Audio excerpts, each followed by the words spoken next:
Alright, as Lord Songa was quick to point out, I probably do need to explain what's going on with this whole system, because it's kind of complicated if you know nothing about it whatsoever. So I'm just going to go through all this and explain things, and I don't know how long it will take. Hopefully it'll be one video. Anyways, this is humanity, as Jack will explain in part 2, or 3, whichever. Humanity is, how human you are, how human you appear, how non-bestial you are. If you drop to 0 humanity, you can't play the game anymore. Because at that point, you're a wild beast who can't control himself. So you will kind of really want to be topped off on your humanity as much as you can be. And every evil act that you do that's heinously evil, like killing innocents, will make you lose a humanity point, but good acts will make you gain them. So, you can stand to lose a couple because you might regain them later. These are something called the Masquerade. The Masquerade is something that it's a whole dance and political intrigue thing that the vampires have going on, and it's their way of keeping human beings from knowing that vampires exist. So here, these are how many Masquerade violations you can have. If you lose all your Masquerade violations, you will lose.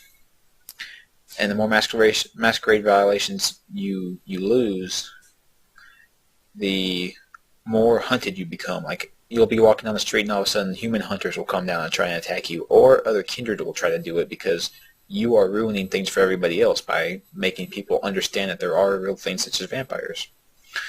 Okay, now we're going to go on to the attributes. First, you have a pairing of physical attributes. The first one being strength, which boosts your unarmed and melee combats, making you stronger. Dexterity makes you harder to hit. It should anyway. Oh wait, no it doesn't. It may help you sneak and lockpick. I'm sorry, I'm losing my burnt mind here. Oh, stamina helps you absorb damage. Just bashing damage, so bullets and blunt weapons only. Charisma. This helps you in persuasion. I got this one. I put my 1 point of social skills that I got into charisma for persuasion because a lot of this game is dialogue and socializing, so it's helpful to be able to persuade people to believe the way you believe. It's helpful in a lot of cases, believe me. Next is manipulation. It's for haggling. That's it. It lowers the cost of items and lets you sell items for more. And I always found myself rolling in money, so I never found the real use for it. Appearance helps you with seduction. This can actually be helpful because there are several humans throughout, I think, every stage that you can seduce for blood. It's a masquerade-free feeding. Apparently everyone thinks you're having sex.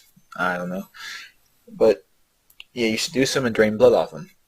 And you can do that quite often, so they're like your own little blood bank. But I probably won't do it too much because I never get my appearance up that high. Alright, perception helps your ranged combat and your inspection. I put a point in that because ranged combat is really nice to have, and so is inspection. It helps you.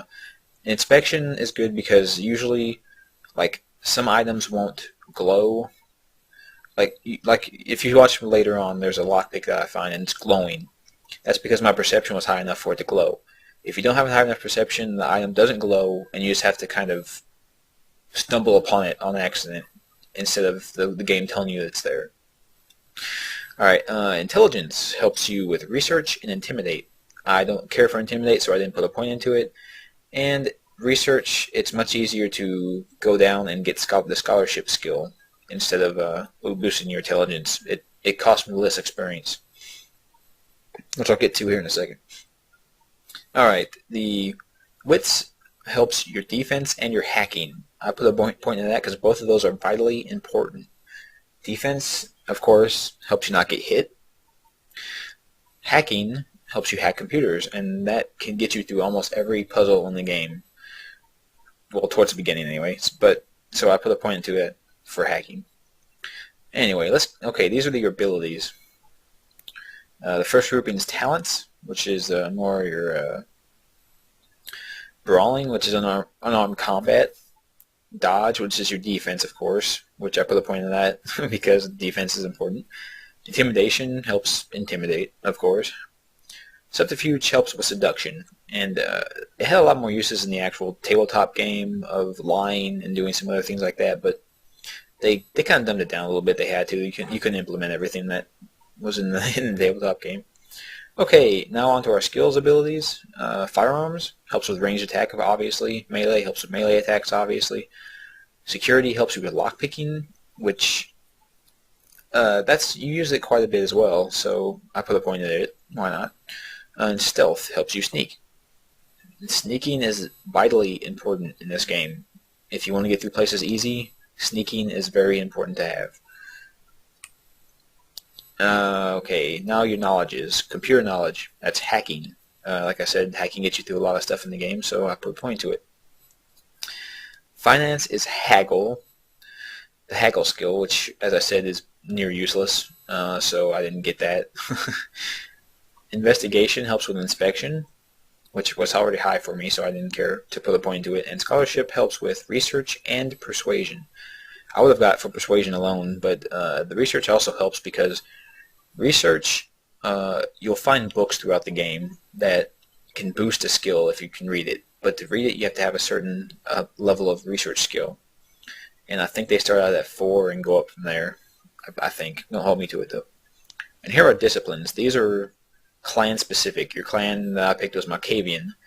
So I have Auspex, which lets you see people's auras within a certain range for so long. And as you put more points into it, it boosts skills like wits, perception.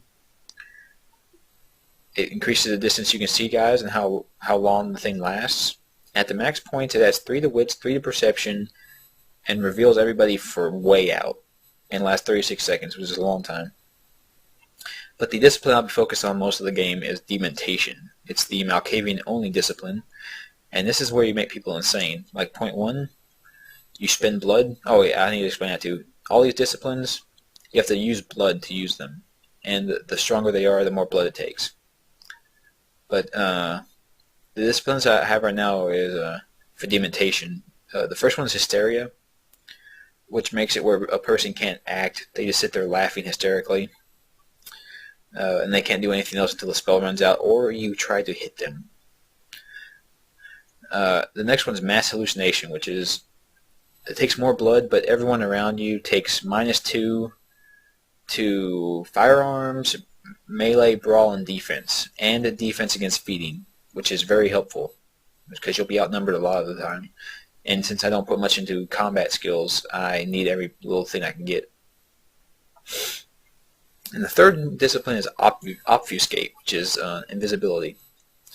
This one can get really good as you go along. Like at first you can hide, but you have to be holding still, and if you move, you pop out of invisibility. The next one is you can crouch and move while invisible, but if you touch stuff, the visibility breaks. This one is you can perform stealth kills while invisible, and it won't break your stealth. And you also get a version of Sneak Attack, which you do more damage if you hit somebody while you're invisible. This one, you can move freely, but you can't interact with the environment or touch people, and you do more damage if you hit somebody out of stealth. This one is you may move freely and interact with the environment, but it still gets broken if you touch somebody. And any melee attack will do triple damage if you're invisible while you do it, so it helps. Now, as I was showing, these things all cost experience points. I have 2 experience points for doing the tutorial. Physical attribute, all these attributes here take 4 experience points times how many dots you have. So, for instance, I have 1 dot here in strength, so to boost it, I would have to spend 4 experience. But in charisma, I have 2 dots. So to boost it 1, I would have to spend 8 experience because it's 2 dots times 4 experience is 8. Yeah. Skills are 3 per dot, and they work much in the same way. For this one, I have 2 dots, so 2 times 3 is 6, so I need 6 experience points to get the third dot. Disciplines, they are 5 per dot and work in the same way, so this second dot will cost me 5, this third dot will cost me 10. But since I have the completely batshit flaw for my character, my obfuscates cost 8 per dot. So this dot will cost me 8, this one will cost me 16, and so on. If you don't want to deal with all that in this game, they have turn auto level on, which can help you out. I find it's very harmful, actually, because they want you to play some way I don't like to play. They want you to get, lawless firearms and melee stuff boosted up immediately, like as quickly as possible, and that doesn't help you in the beginning. You only really need combat towards the end of the game. Up till then, you can get away with poor combat skills and having just a lot of social skills.